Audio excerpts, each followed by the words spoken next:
Now, there was a very peculiar car launch in Britain today. It's the Tesla S electric car, which claims to be able to reach 60 miles an hour in just over 4 seconds, finally putting an end to the idea that electric cars are basically milk floats without the raw power of a lawnmower engine. Well, the Tesla S is the brainchild of the American billionaire Elon Musk. He made his fortune in PayPal and other ventures and is now spending it on the Tesla project and sending rockets into space. I went to meet him in West London.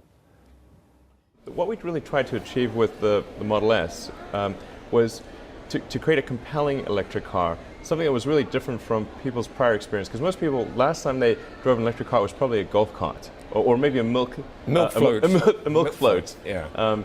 So they're used to, their idea of an electric car is something that doesn't look good, isn't fast, doesn't have high performance, has low range. We wanted to break the mold of all of that, and so produce something that was beautiful, had high acceleration, incredible handling, had tons of capability, lots of room, and really was better than any gasoline car. That's what we sought to achieve. This is the front trunk. With nothing. Yeah, with nothing in it. Now, if somebody buys this car in the United Kingdom now, how many places are there where you can plug it in? Well, anywhere there's an electrical outlet.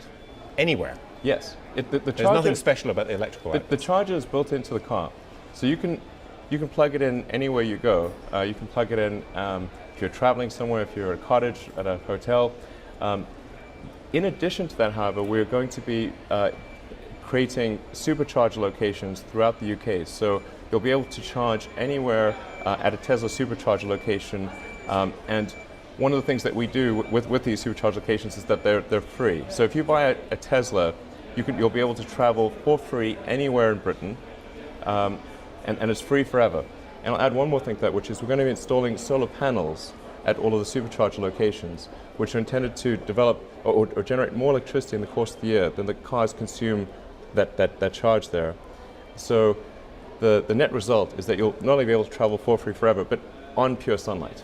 Well, on this question of our energy bills, which is a huge political topic here now, have we got it wrong in terms of where we're sourcing our energy?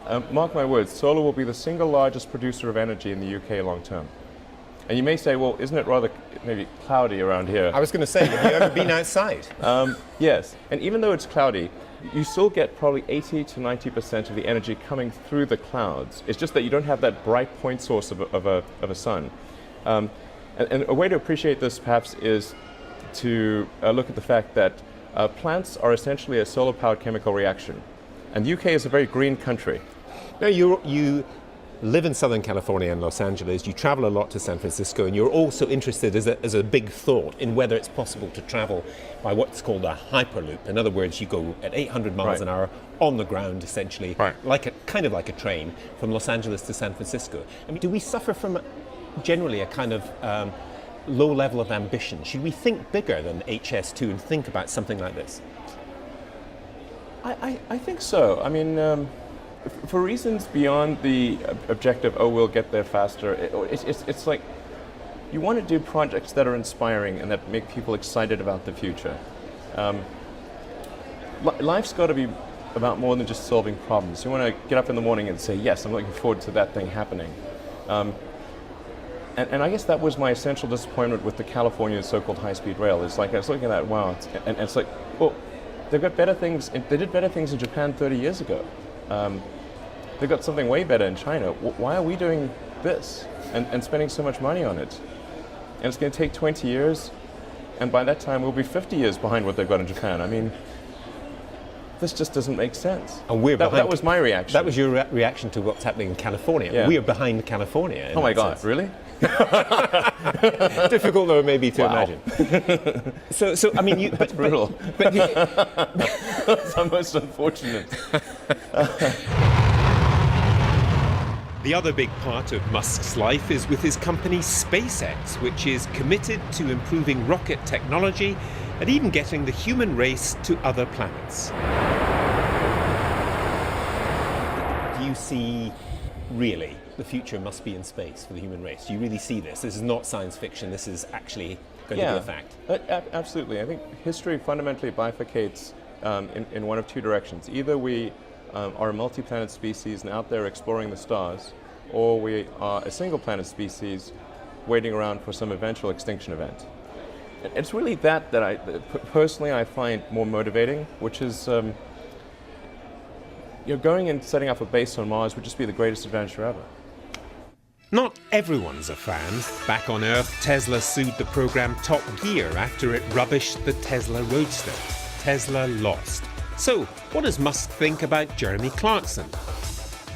I think, well, Clarkson's show is much more about entertainment than it is about truth. I think most people realize that, but not everyone.